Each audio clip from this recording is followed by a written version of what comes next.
नमो बुद्धाय, धन गुरुदेव, जय गुरुदेव। आज सिडनी में हूँ और यहाँ से मैं निकल रहा हूँ थाईलैंड, बैंकॉक के लिए, जहाँ पर 30वीं वर्ल्ड फेलोशिप ऑफ बुद्धिस्ट की कॉन्फ्रेंस है और वहाँ पर भारत के बौद्धों की समस्या, भारत के बौद्धों का विषय रखने के लिए वर्ल्ड फेलोशिप ऑफ बुद्धिस्ट की कॉन्फ्रेंस के लिए निकल रहा हूँ।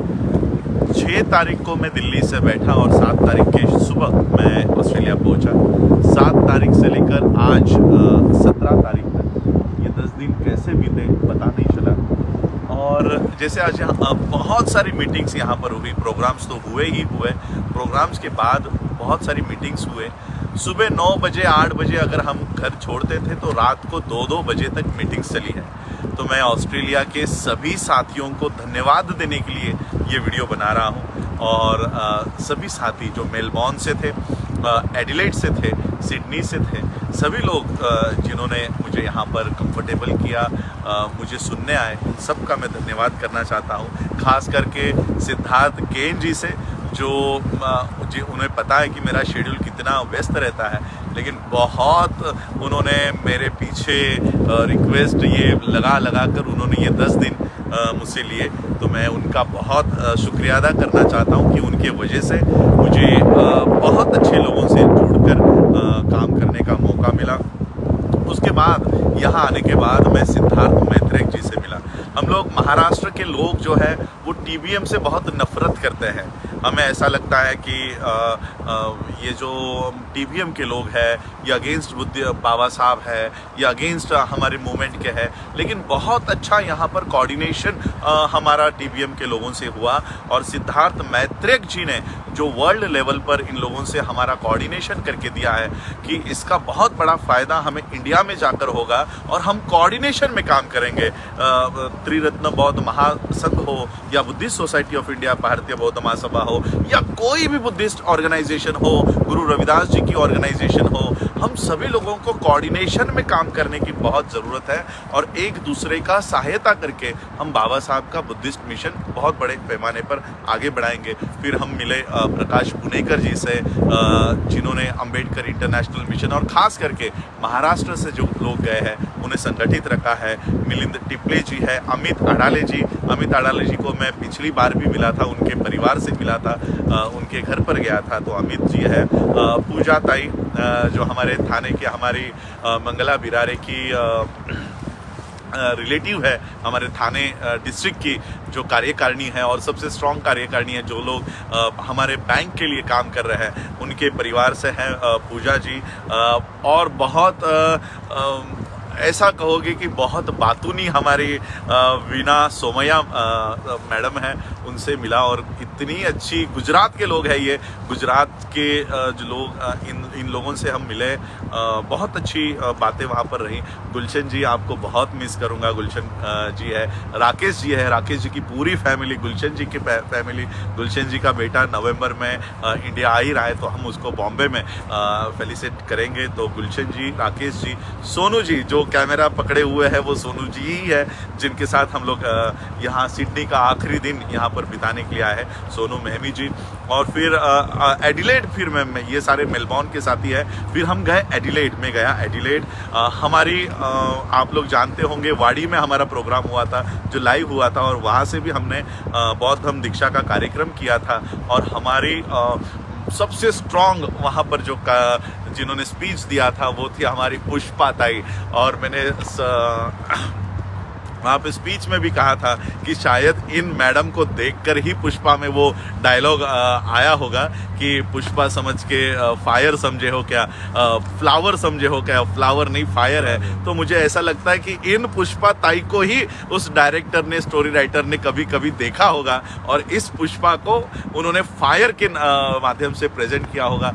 वो पुष्पा ताई जी को पता चला कि मैं ऑस्ट्रेलिया में हूँ, और वो लगातार मुझे व्हाट्सएप पे संपर्क कर रही थी। और फिर उन्होंने कहा कि वो भी ऑस्ट्रेलिया में है और वो एडिलेड में है, समय निकालकर आप एडिलेड आ जाओ। मैं मेलबॉर्न के और सिडनी के साथियों का बहुत आभार व्यक्त करता हूँ कि उन्होंने अपने कार्यक्रम पीछे रखे कि नहीं सर ये नए लोग हैं, नए लोग जुड़ रहे हैं, आप वहाँ पर जाइए। और फिर मैं एडिलेड गया, सिडनी के लोगों ने अपना प्रोग्राम पोस्टपोन करके उसको चेंज करके उन्होंने मुझे एडिलेड भेजा। ये सारे स्टेट्स है, जैसे हम लोग अगर बेंगलोर में है तो मुझे अगर दिल्ली आना है तो 4 घंटे की 2 घंटे की फ्लाइट करना है, फिर दिल्ली से अगर फिर मुझे महाराष्ट्र जाना है, तो इतने दूर दूर ये लोग हैं। लेकिन इतना दूर होने के बावजूद इन्होंने बहुत अच्छा कोऑर्डिनेट किया। अमित उतांगे जी है, वैभव लभाने जी है, ये 2 या 3 फैमिलीज वहाँ रह रही है और कम से कम 15 स्टूडेंट है। एक स्टूडेंट जो सिडनी से मूव आउट करके अब एडिलेड में है, क्या नाम है उसका, हिमाचल का लड़का है, वो भी मुझे वहाँ पर मिला और उसने मुझे पूछा कि आपने मुझे पहचाना कि नहीं। मैंने कहा आपको लास्ट टाइम मैं सिडनी में मिला था। तो वो भी वहाँ पर है। तो 15 से 20 स्टूडेंट्स वहाँ पर है, सिर्फ स्टूडेंट, नो फैमिलीज। तो वो लोग हैं। तो वहाँ से फिर मैं फिर सिडनी आया और सिडनी में विनोद जी मेरे यहाँ पर पीछे खड़े हैं, बोला यहाँ पर लाइव में नहीं आ रहे हैं। ये फैमिली इतनी मिशनरी है, विनोद जी, सीमा मैडम, उनकी बेटी सना, सानिया, ये पूरा फैमिली मिशनरी फैमिली है। और उनके पिताजी, सीमा मैडम के पिताजी श्यामलाल बैतलवी जी, वो मुझसे बहुत पहले से जुड़े हुए हैं। व्हाट्सएप पे हम लोग जुड़े रहते हैं, बातें करते रहते हैं। तो श्यामलाल जी और उनकी पूरी फैमिली ने हमें बहुत सहायता की, बहुत अच्छे पैमाने पर यहाँ पर उन्होंने रखा। और उनके बाद जीवन महमी जी, ये जो पंजाब से आए हैं, सिंगर है। कल का प्रोग्राम इतना सक्सेसफुल और इतना बढ़िया रहा कि इंडिया में भी हम लोग ऐसे प्रोग्राम एक्सपेक्ट नहीं करते हैं। और इतना अच्छा उन्होंने समा बांधा, उनके गाने बाबा साहब के ऊपर। और एक ऐसा सिंगर जो मुझे तो लगता है बड़े बड़े सिंगर्स को पीछे छोड़ सकता है। जीवन महमी जी, जगजीत सिंह हो, आपके बाकी के लोग इनको भी पीछे छोड़ दे, ऐसे हमारे पास सिंगर है लेकिन प्लेटफॉर्म नहीं है। तो प्लेटफॉर्म सिडनी में मिला और बहुत अच्छा उन्होंने बाबा साहब के ऊपर गाने गाए। जीवन महमी जी है।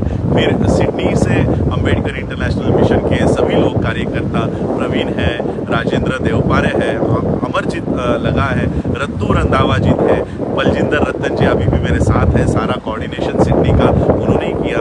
और सुमित कामले जी, बहुत नाम लेना बहुत यानी छूट जाएंगे, इतने नाम हैं।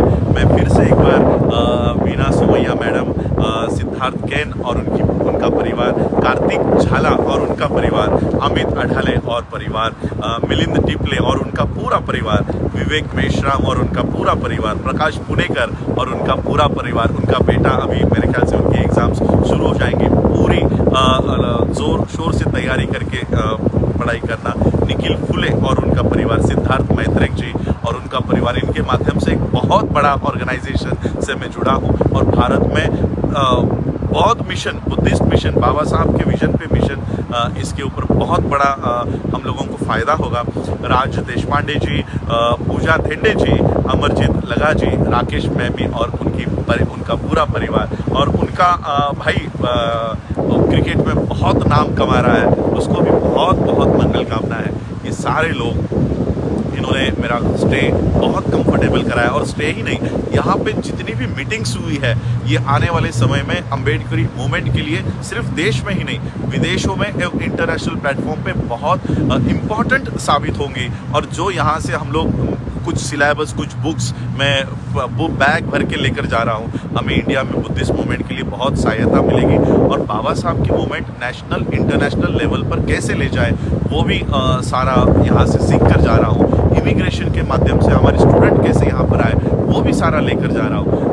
तो ये सब आज मैं थैंक्स गिविंग के लिए ये वीडियो बना रहा हूँ, कोई प्रबोधन के लिए वीडियो नहीं बना रहा हूँ, कोई मैसेज देने के लिए नहीं, ये वीडियो सिर्फ थैंक्स करने के लिए, क्योंकि मैं इंडिविजुअली सबको फ़ोन करके थैंक्स नहीं कर सकता, क्योंकि मेरे पास नेटवर्क नहीं है, मेरे पास वाईफाई नहीं है। तो इसलिए ये वीडियो कॉमन कि सभी लोगों का धन्यवाद। अगर कोई छूट गया हो तो वो मेरी दिमाग की लिमिटेड कैपेसिटी होगी, उससे वो छूट गया है, लेकिन मेरे दिल में ये यादें हमेशा के लिए रहेंगी। और एक बात भारत के लोगों को कहना चाहता हूँ, मैं आज यहाँ पर सिडनी में हूँ, मुझे सी ऑफ करने के लिए कहा कि चलो आपको घुमाते हैं, रोज़ आपकी मीटिंग चल रही है, मिशन की बातें चल रही है, थोड़ा सा दिमाग रिलैक्स होना चाहिए, इसलिए यहाँ पर अच्छी लोकेशन पर मुझे लेकर आए। इसे ओपेरा हाउस कहते हैं। पीछे मेरे जो देख रहे हैं आप ओपेरा हाउस है, ये सारी बड़ी बड़ी इमारतें हैं। एक बात मैं आपको बताना चाहता हूँ, मैं पूरे ऑस्ट्रेलिया में घूम रहा था, किसी को भी पूछो चाहे वो इंडियन यहाँ पर 20 साल से रह रहा है या कोई भी हो, वो हमेशा मुझे यहाँ पर ऑस्ट्रेलियन दिखाई दिए। यानी यहाँ पर किसी को भी आप लोग पूछो कि हु आर यू, तो कहेंगे आई एम ऑस्ट्रेलियन। इसी तरह से अगर मैं यूएस में जाता हूँ, यूएस में हमारे भी जो लोग 10 साल से 15 साल से वहाँ रह रहे हैं वो अमेरिकन है, वो अपने आप को अमेरिकन कहते हैं। कनाडा में जाते हैं तो वहाँ पर हमें कैनेडियन दिखाई देते हैं। किसी भी कंट्री में जाओ, आप जापान में जाओ वहाँ जापानीज मिलेंगे, चाइना में जाओ चाइनीज मिलेंगे। तो इसी तरह से पूरे वर्ल्ड के जो लोग हैं ये उस देश के लिए काम कर रहे हैं। बाबा साहब ने बौद्ध राष्ट्र की बात कही, गुरु रविदास जी ने बेगमपुरा की बात कही। ये बेगमपुरा क्या है, ये बौद्ध राष्ट्र क्या है, ये आपको भारत के बाहर आकर देखने मिलेगा। ये देश ऑस्ट्रेलिया भले ही हो, लेकिन गुरु रविदास जी ने जो सपना देखा था बेगमपुरा का, बाबा साहब ने जो सपना देखा था बौद्ध राष्ट्र का, एक्चुअली ये यहाँ पर आपको देखने मिलेगा।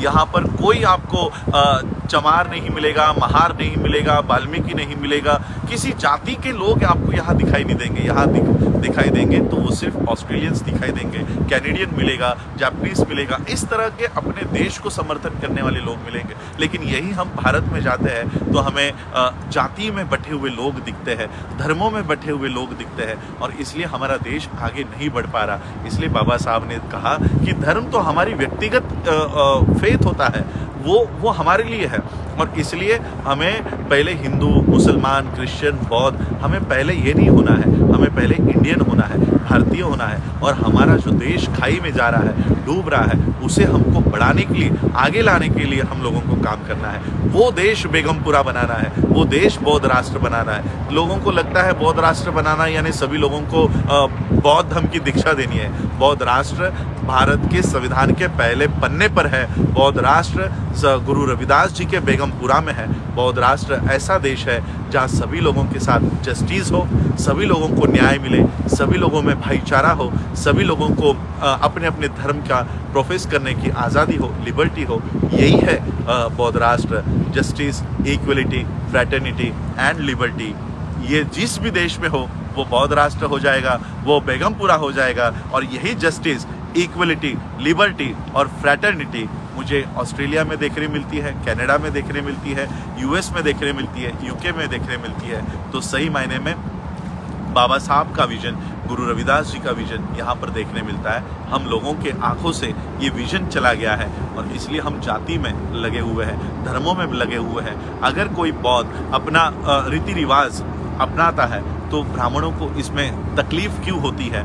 इसलिए एक दूसरे के कल्चर को हमें रिस्पेक्ट करनी चाहिए। हमारे कितने सारे, मेरे पेज पे भी कितने सारे लोग जय श्री राम का मैसेज छोड़ के जाते हैं। हमने कभी आपके जय श्री राम का विरोध नहीं किया, तो आपको हमारे 22 प्रतिज्ञा से विरोध क्यों होना चाहिए? ये तो सिर्फ बौद्धों की कंडीशन है। हमने नहीं कहा कि हिंदुओं को अपना धर्म छोड़ना चाहिए। हिंदू, जिसको हिंदू धर्म में रहना है वो हिंदू धर्म फॉलो कर सकता है, लेकिन बौद्ध बनते समय ये सब आपको बाहर रखकर आना चाहिए। और ये 22 प्रतिज्ञा इसलिए बाबा साहब ने दी, हमने व्यक्तिगत नहीं दी, हमने घर पे नहीं बनाई।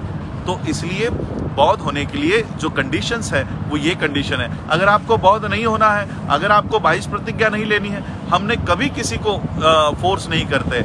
इवन त्रिशरण लेने के लिए भी पहले याचना करनी पड़ती है, रिक्वेस्ट करनी पड़ती है। तो ये बौद्धों का कल्चर है। अगर ये हमारा कल्चर है तो किसी ब्राह्मण को क्यों उसमें दिक्कत होनी चाहिए? तो ये हमारा धर्म है, हमारा धम्म है, उसे हमें फॉलो करने दो। इस्लाम के लोगों में अगर वहाँ पर सुनता होती है तो क्यों आप लोगों को दुख नहीं होता? अगर क्रिश्चियन लोगों में बैप्टिज्म होता है क्यों आप लोगों को दुख नहीं होता?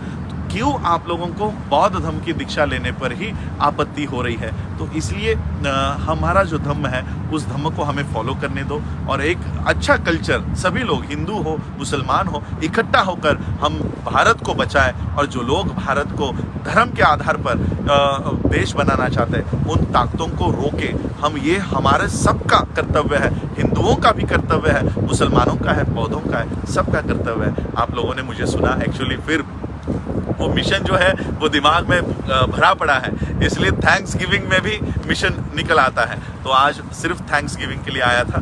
तो थैंक्स, मैं सभी लोगों का आभार व्यक्त करता हूँ। सोनू महमी जी का आभार व्यक्त करता हूँ क्योंकि पर्दे के पीछे रहकर वो मुझे दिखा रहे हैं। इसी तरह से कई लोग पर्दे के पीछे हैं जो मुझे दिखा रहे हैं, मुझे रिप्रेजेंट कर रहे हैं कि हम ये काम वक्त नहीं दे सकते, हम पूरा डेडिकेशन नहीं दे सकते। अगर पूरी लाइफ आप मिशन के लिए हो तो हम पर्दे के पीछे रहने को तैयार है। ऐसे सभी मेरे पर्दे के पीछे रहने वाले साथियों को मैं तहे दिल से शुक्रिया अदा करता हूँ। और कहीं पर भी मैं आप लोगों की बात करना अगर छोड़ दिया, चूक गया, तो आप मेरा कान पकड़ के मुझे पूछ सकते हो कि हम पर्दे के पीछे रहकर आपको बढ़ा रहे थे, आप क्यों अलग मार्ग पर जा रहे हो। तो ये सारे पर्दे के पीछे रहने वाले लोग आज मुझे सपोर्ट कर रहे हैं, मैं उनका भी तहे दिल से शुक्रिया अदा करता हूँ। आप लोगों ने मुझे सुना, उसके लिए बहुत बहुत आभार, धन्यवाद। जय भीम, जय भारत, जय बुद्ध। देखिए, यहाँ प्रदेश में भी हम भारत की ही जय कह रहे हैं। हम यहाँ पर कोई भी हो, ये जय भारत बोलता ही है। कहीं पर भी जाए, भारत हमारे दिल में ही रहता है और इसलिए भारत की जय कहीं से भी हो, हम भारत की जय करने की ही कोशिश करते हैं। यही आज मैं कहना चाहूँगा। जय भीम।